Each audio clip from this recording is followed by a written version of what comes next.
become an expert on some steps that you needed to take in order to face what was coming down in your life at quite a young age, I understand. Yes. So I was in the health and wellness industry for nearly 20 years, retired from that um, back in July of 2016. So just about almost 4.5 years ago. And the fitness industry was something that I was kind of thrown into. It wasn't my passion. It wasn't my calling, but sometimes you end up finding your calling through someone else's vision, passion, and goals. Like So taking a detour. exactly, my father was and still is the fitness buff of the family. I mean, I still give nutritional counseling when needed, and I work out 7 days a week. But that's not my business anymore. He still personal trains and competes in bench press contests around the world. That's kind of his zone of genius. And my father actually opened our first gym in 1997, 1998, when I was a freshman in college. And it wasn't really a shock to me. My father had been working out my entire life.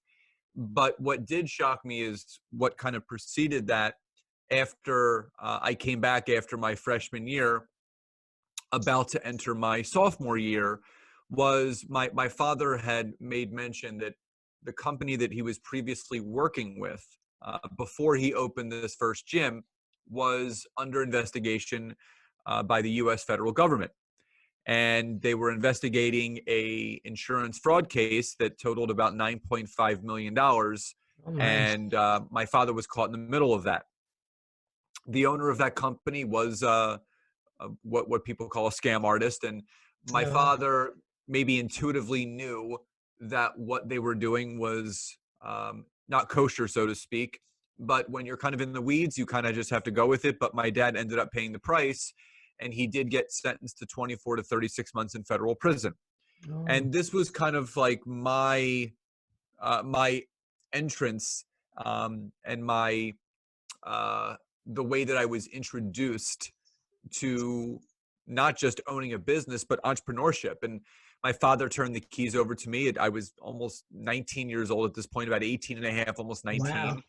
that's So I had big. no, yeah, I had no time to kind of figure it out. I had to learn as I went through it. And there were a lot of bumps and bruises in those 18 years. And, there was, I grew the gym by 4x in the time that my father was gone.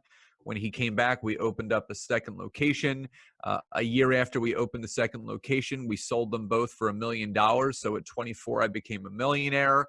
A year later, we opened up our third and final gym, but I had to personally finance the entire thing because my parents had no credit left from Hmm. my father's, previous situation.